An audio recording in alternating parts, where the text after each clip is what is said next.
अशिक्षा, नशा, परवरिश, विक्षिप्त मानसिकता, शैतानी दिमाग या फिर अंधविश्वास, आखिर किसको माना जाए दोषी। नमस्कार, मैं हूं नितिन दीक्षित, आपका स्वागत करता हूं बैरिकेडिंग में। एक ऐसा कार्यक्रम जो सिर्फ अपराध दिखाता नहीं बल्कि करता है प्रयास अपराध की तह तक जाकर उसके रोकथाम की। बैरिकेडिंग एक ऐसा कार्यक्रम है जो अपराध पर सिर्फ चर्चा नहीं करता बल्कि जड़ से खत्म करने का प्रयास करता है। आज जिस घटना को हम आपके सामने पेश करने जा रहे हैं, ऐसी घटना शायद दशकों में एक बार घटित होती है और खड़े कर जाती है अनगिनत सुलगते हुए सवाल। आज हम बात करेंगे घाटमपुर के एक गांव में अंजाम दी गई उस घटना की जिसने हैवानियत की एक अलग ही परिभाषा लिख दी है। जी हाँ, ये सुनकर ना कानों पर भरोसा होता है और ना आंखों पर विश्वास। घाटमपुर में हैवानियत का तांडव, 4 दरिंदों ने इंसानियत को किया शर्मसार। 6 साल की बच्ची को बनाया दरिंदगी का शिकार। अंधविश्वास की बलि चढ़ी मासूम की जान। दुष्कर्म और हत्या का दिल दहला देने वाला कांड।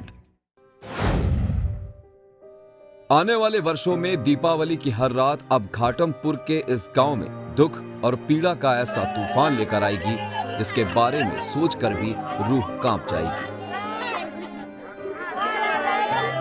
इस दिवाली जब पूरा देश दियों और आतिशबाजी की रोशनी से नहाया हुआ था, उसी रात इस गांव में अज्ञानता, अशिक्षा और अंधविश्वास का अंधकार अपने चरम पर था। 4 हैवानों ने 6 साल की बच्ची के साथ न सिर्फ सामूहिक दुष्कर्म किया बल्कि एक अंधविश्वास के चलते उसके शरीर के अंगों को भी नोच के फेंक दिया। उसके दोनों फेफड़े, दिल, किडनी, स्प्लीन व छोटी बड़ी आंत को उस मासूम के शरीर से नोच के कूड़ेदान में फेंक दिया। पर उनके काले इरादे कुछ और भी थे। उनकी हैवानियत शायद अभी भी चरम पर आने से दूर। इंतहा तो तब हो गई जब एक अंधविश्वास और चंद रुपयों के लिए उसकी किडनी को न सिर्फ काट के उसके शरीर से अलग किया गया बल्कि उसका सेवन भी किया गया। इस भयानक घटना का बीज पड़ा परशुराम और उसकी पत्नी सुनैना की संतान पाने की लालसा के साथ। संतान सुख की प्रबल इच्छा ने उन्हें पहुंचाया तंत्र मंत्र के माया जाल तक। परशुराम ने पुलिस को बताया कि 1999 में उसकी शादी हुई मगर बच्चे नहीं हो रहे थे। उसे पता चला कि बच्ची का लीवर खाने से बच्चे हो जाएंगे। इसके लिए उसने भतीजे अंकुल और उसके साथी वीरेंद्र को समझाया। शनिवार को ही दोनों के साथ बैठकर योजना बनाई और उन्हें खूब शराब पिलाई। उसके बाद इस काम के लिए अंकुल को 500 रुपए और वीरेंद्र को 1000 रुपए दिए। दोनों बच्ची को बहला कर ले गए। गांव में इदरीस की दुकान से नमकीन और बिस्किट खरीदे गए जो पुलिस ने मौके से बरामद किए। इसके बाद वो बच्ची को जंगल में ले गए। वहां पर भी शराब पी और नशे में उससे दुष्कर्म किया। इसके बाद अंग काट दिए। भद्रस घाटमपुर में जो घटना हुई, इसमें एक बच्ची की हत्या की गई थी। उस मामले में कुल 4 लोगों को जेल भेजा गया। 2 जो उसमें आरोपी थे जिन्होंने हत्या करी थी, उनको भेजने के बाद उनके चाचा और चाची जिन्होंने इस पूरी घटना को प्लान किया था और उनका अपना उद्देश्य था, उनको भी कल जेल भेज दिया गया। इस मौके से जो साक्ष्य एकत्र किए थे उसे किया जा रहा है और जिन लोगों ने जो आई विटनेसेस रहे हैं वहाँ घटना के, जिन्होंने उसको अंतिम बार लड़की को देखा और जिन लोगों ने जिस दुकान से वो कुरकुरे का पैकेट और बिस्किट लिया गया, वो सारे हमारी गवाही देंगे और वो हम इसको पर्याप्त साक्ष्य के साथ इनको न्यायालय में भेजेंगे। 21वीं सदी में मंगल ग्रह तक पहुंच जाने वाले देश में आज भी अशिक्षा और अंधविश्वास की जड़ें कितनी गहरी हैं, इसका अंदाजा इस बात से ही लगा जा सकता है कि आरोपी परशुराम ने पुलिस को अपने दिए हुए बयान में कहा कि ये बात तो सभी जानते हैं, इंसानी लीवर का सेवन करने से संतान की प्राप्ति होती है। संतान की चाह में पार की हैवानियत की हदें, नशे में धुत होकर दिया निर्मम घटना को अंजाम, तंत्र मंत्र के माया जाल ने बनाया खूनी दरिंदा।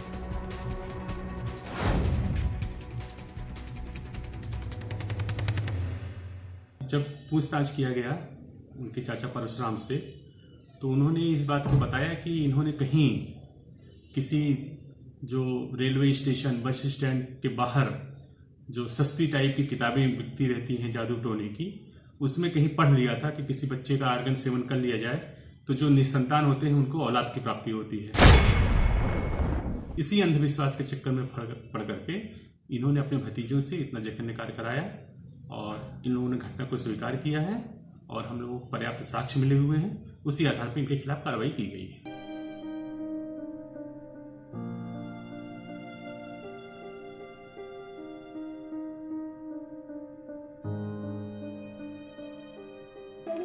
मशीन पर खेलती थी, ठीक है। मशीन पर जब खेलती थी तो हमारी सासू ने कहती थी कि बहू चलो वो घर में हमको मिठाई जमा दो, चले हम मिठाई जमा चले गए। वो बच्ची आ खेलती थी तो एक छोटी सी लड़की थी, वो कहने लगी दादी वो तुम्हारी बच्ची को अंकुल नाम का लड़का है, वो लेवा गया है पटाखा के लिए। तो पटाखा के लिए जब लेवा गया तो हम उसके घर में गए तो ढूंढने पूछा तो कहते हम नहीं जानते, यहाँ तक हमारे साथ में आई है, यहाँ हम नहीं जानते कहाँ चली गई। हम फिर सारे गांव में ढूंढने लगे, सारे मोहल्ले में मतलब पूरे अपने ढूंढने लगे। इसके बाद में फोन किया गया, फोन करने में पुलिस आई, वो साथ में ढूंढती रही। फिर हमारा दिल नहीं माना, फिर हम अंकुल के घर में गए तो उसके घर में चाची चाचा ने ताला लगा के बैठे थे, कहते थे कि हमको हमारी बिटिया तो रेस आते आई थी तो कहाँ गई, तो कहा थे हम ठिया नहीं जानते, तो कहे हमको हम ढूंढे तुम्हारे घर में, तो कहा थे ढूंढ लो के चाची चाचा ने कहा था ढूंढ लो। हम दोनों हमको कहीं ना मिली, फिर हम अपने घर में आ गए। फिर सुबह हुआ तो इसके बाद में सब आदमी लोग ढूंढते रहे थे। वहाँ उसको मिट्टी मिली तो वो बताने लगी कि यहाँ भैया आ जाइए, यहाँ तुम्हारी बेटी पड़ी है। जब वहाँ पड़ी तो मेरी बेटी का पूरा तोने के ऊपर से ढेकरा पूरा आँच लिया गया, ये घीच इतने से कटी, इसका मांस पूरा आँच लिया गया। इसके बाद ये गुर्दा पूरा आँच लिया गया। इसके बाद ये छील के ये काट रहा तो जो आँच लिया, जो ले गया है पहली बात तो उसको मानते उसके ऊपर किसी का हाथ होगा तो उसको पता लगाइए। ये तो पुलिस लगाए, अब ये वो टॉर्चर किया जाए वही बता सकता है कौन कौन है हमारे साथ में, और हमको क्या मालूम। ये देखा नहीं है जिस तरीके से उसके मर्डर हुआ है, ये गई है उसका पेट पूरा चला गया है, ये अंदर का पूरा पचौनी सब गुलदिल गुर्दा भेजा भी निकला हुआ है। तो हम किसको कहे, डॉक्टर का भी हाथ हो सकता है, तंत्रमंत्र का हाथ हो सकता है, अब ये वही बता सकता है ना। इस भयानक घटना का बीच पड़ा परशुराम और उसकी पत्नी सुनैना की संतान पाने की लालसा के साथ। संतान सुख की प्रबल इच्छा ने उन्हें पहुंचाया तंत्र मंत्र के माया जाल तक। परशुराम ने पुलिस को बताया कि 1999 में उसकी शादी हुई मगर बच्चे नहीं हो रहे थे। उसे पता चला कि बच्ची का लीवर खाने से बच्चे हो जाएंगे। इसके लिए उसने भतीजे अंकुल और उसके साथी वीरेंद्र को समझाया। शनिवार को ही दोनों के साथ बैठकर योजना बनाई और उन्हें खूब शराब पिलाई। उसके बाद इस काम के लिए अंकुल को 500 रुपए और वीरेंद्र को 1000 रुपए दिए। दोनों बच्ची को बहला कर ले गए। गांव में इदरीस की दुकान से नमकीन और बिस्किट खरीदे गए जो पुलिस ने मौके से बरामद किए। इसके बाद वो बच्ची को जंगल में ले गए, वहां पर भी शराब पी और नशे में उससे दुष्कर्म किया। इसके बाद अंग काट दिए। 21वीं सदी में मंगल ग्रह तक पहुंच जाने वाले देश में आज भी अशिक्षा और अंधविश्वास की जड़ें कितनी गहरी हैं, इसका अंदाजा इस बात से ही लगा जा सकता है कि आरोपी परशुराम ने पुलिस को अपने दिए हुए बयान में कहा कि ये बात तो सभी जानते हैं, इंसानी लीवर का सेवन करने से संतान की प्राप्ति होती है। संतान की चाह में पार की हैवानियत की हदें। नशे में धुत होकर दिया निर्मम घटना को अंजाम। तंत्र मंत्र के माया जाल ने बनाया खूनी दरिंदा।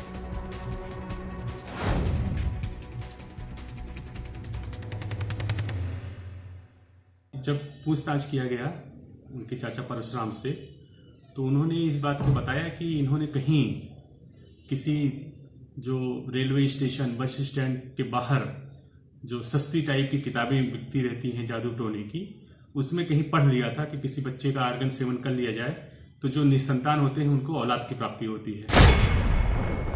इसी अंधविश्वास के चक्कर में पड़ करके इन्होंने अपने भतीजों से इतना जघन्य कार्य कराया और इन लोगों ने घटना को स्वीकार किया है और हम लोगों को पर्याप्त साक्ष्य मिले हुए हैं। उसी आधार पर इनके खिलाफ कार्रवाई की गई है।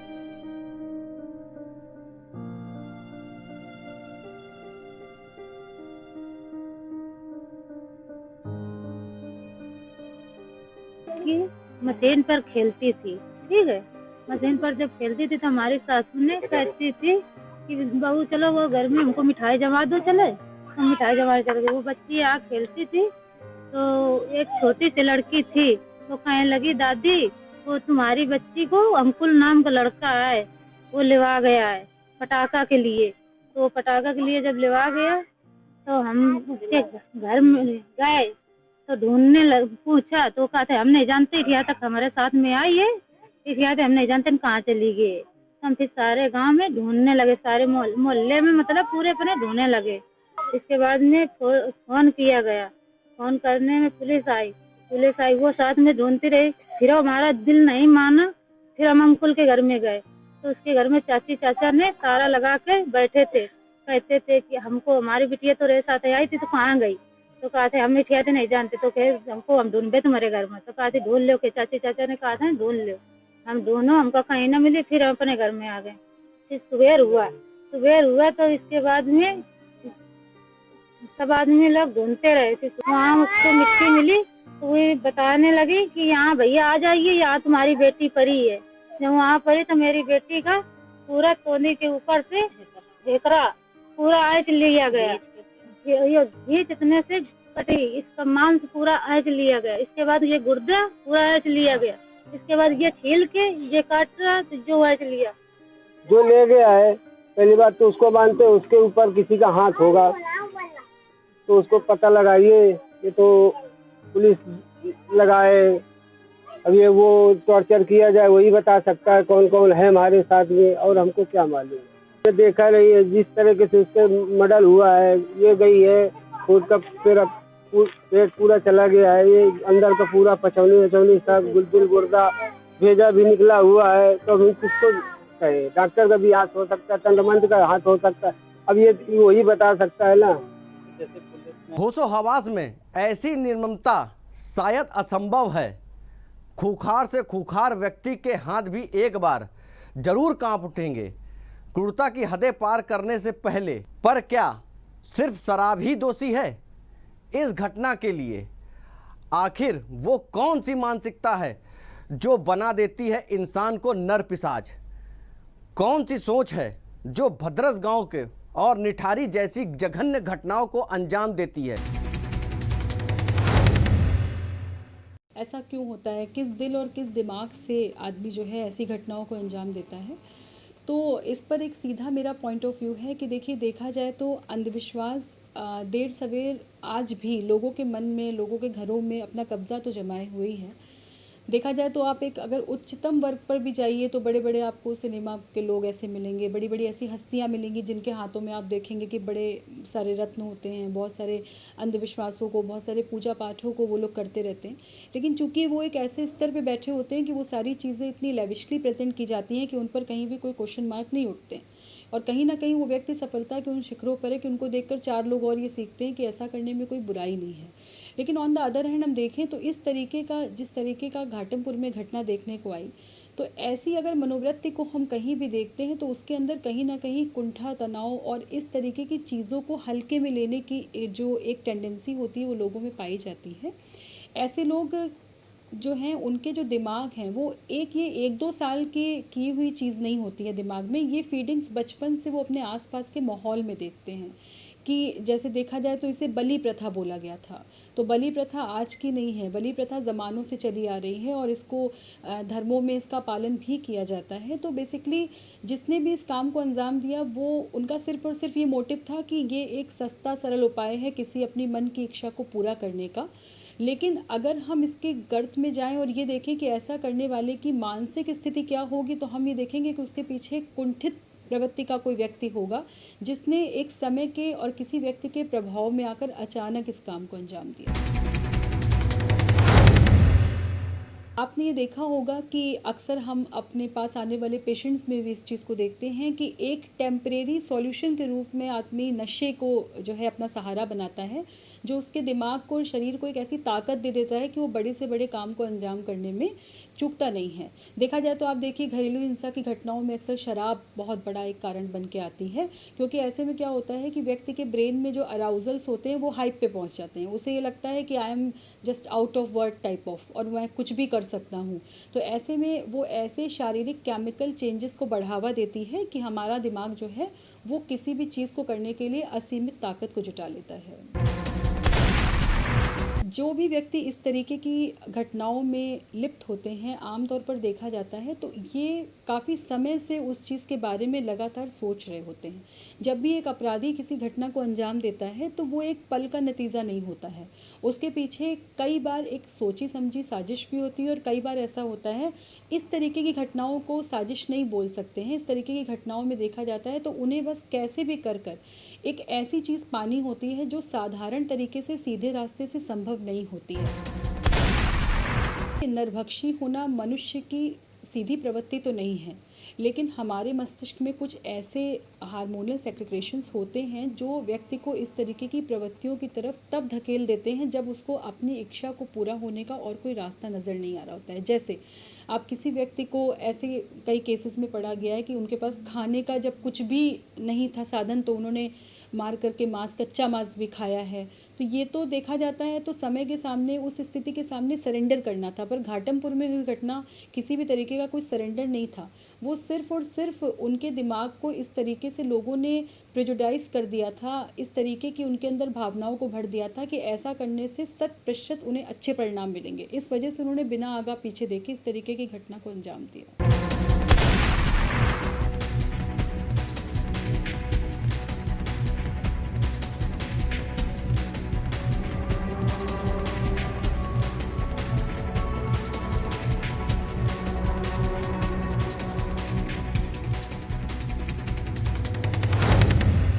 कभी इस तरीके के लोगों से मिलेंगे तो आप ये देखेंगे कि उनके अंदर खुद की पहचान को बनाने की, खुद की वाही की प्रवृत्ति बहुत ज़्यादा होती है। ऐसी स्थितियों में अक्सर ये देखा गया है कि ये लोग अपने आसपास कुछ इस तरीके के लोगों को अपने प्रभाव में रखने की कोशिश करते हैं जो उनकी हाँ में हाँ मिलाएं, और उनको छोटे मोटे चमत्कारों के थ्रू जो है वो अपने बस में भी रखते हैं, जिनको बहुत कुछ प्रकृति निर्धारित करती है लेकिन उसका श्रेय वो ले जाते हैं।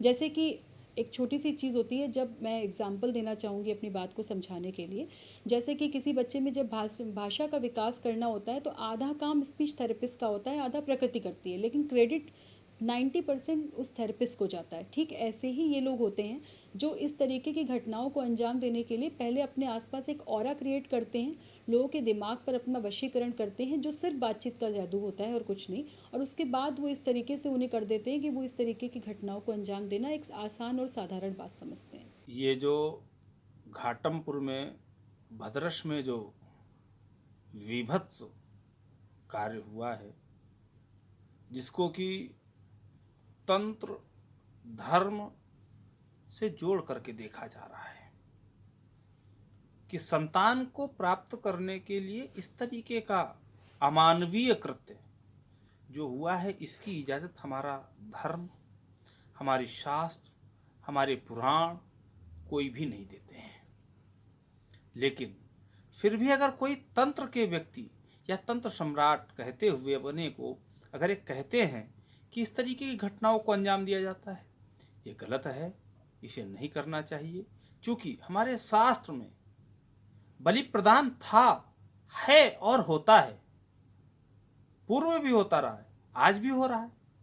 अब बलि प्रदान के रूप को बदल दिया गया है, जिसमें कि हम नारियल की बलि देते हैं, नींबू की बलि देते हैं, कुम्हड़े की बलि देते हैं, और तो और हमारे वैदिक सनातन में मांस बलि कही गई है, तो वो उड़द के दाल के बड़े बना करके, उड़द को मांस की दाल कहा जाता है। अगर यज्ञ, अनुष्ठान, पूजन, शास्त्र, इन सब में जब बलि प्रदान का समय आता है तो इन सारी चीजों से बलि प्रदान की जाती है। किसी मानव को मार करके, किसी जीव को मार करके जीव की रक्षा करना शास्त्र सम्मत और धर्म सम्मत दोनों ही नहीं है। ये अमानवीय कृत्य है। इसकी धर्म, शास्त्र, वेद, पुराण सब निंदा करते हैं। क्या एक संदेश देना चाहती हूँ, तो देखिए आजकल देखा जाए तो ज़माना एक तरफ तो बहुत तेज़ी से आगे बढ़ रहा है, लेकिन उसी तरफ लोगों को बड़े इंस्टेंट तरीके चाहिए होते हैं मनी को कमाने के लिए। तभी आप देखिए बहुत सारे स्कैम सामने आते हैं जो वर्चुअली हो जाते हैं। आजकल एक गेमिंग जोन में भी बच्चे खेल रहे हैं तो सेफ़ नहीं है, कब उनको कौन कहाँ अप्रोच कर रहा है आपको पता नहीं होता। तो ये जो अंधविश्वास होता है ये कहीं ना कहीं देखा जाए तो आप देखिए समाज का एक बड़ा पढ़ा लिखा वर्ग ऐसा होता है जो बड़े बड़े गुरुजी और बाबाओं को जो है वो फॉलो करता है और ब्लाइंडली फॉलो करता है। अगर आप उनसे बैठ करके ठीक से पूछें कि आपको इनके रहने से क्या अचीवमेंट मिलेंगे, तो वो अपनी मेहनत से पाई हुई चीज़ों का सारा श्रेय भी उन्हीं के माथे पे दे देते हैं। उनका कहना होता है कि हम जब से इनके संपर्क में आए तब से हमने वही बड़ी उन्नति करी है। बट अगर उस चीज़ को ठीक से असेस किया जाए तो उनके अचीवमेंट्स के पीछे उनकी मेहनत ही होती है। बस क्या होता है कि गाइडेंस, और वो सिर्फ मॉरल बूस्टिंग का काम करते हैं उनके कॉन्फिडेंस को बढ़ाने के लिए कि तुम ये करो, इस महीने की इतनी तारीख को तुम्हें इस चीज़ का अचीवमेंट मिलेगा। तो पूरा खेल देखा जाए तो मॉरल बूस्टिंग का होता है जो ये तांत्रिक और बाबा करते हैं, बट बाकी लोग इनके हाथ की कठपुतलियाँ बन जाते हैं।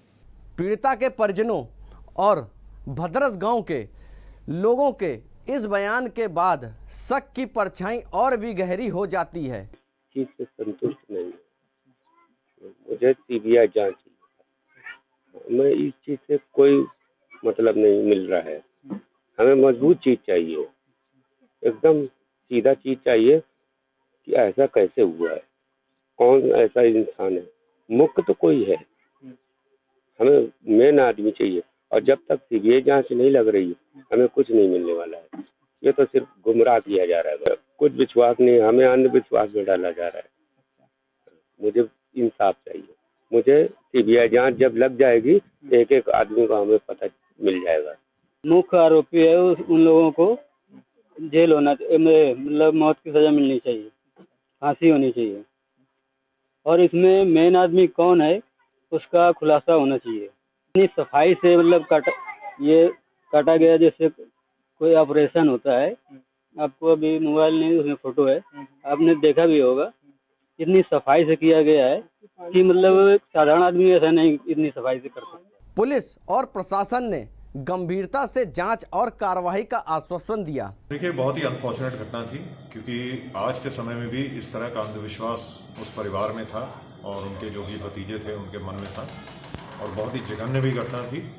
और इस तरह की घटना करने वालों के खिलाफ बहुत सख्ती से हम कार्रवाई करेंगे। लेकिन मुझे बड़ा अफसोस होता है कि इस तरह की इस समय में भी इस तरह के अंधविश्वास में लोग अभी भी घुसे हुए हैं, और इस तरह की जघन्य घटना एक छोटी मासूम बच्ची के साथ उन्होंने की है। इनके खिलाफ हम बहुत सख्ती से कार्रवाई करेंगे और आगे के लिए नज़ीर भी बनाएंगे ताकि किसी की हिम्मत ना हो इस तरह की इंसिडेंट करने की।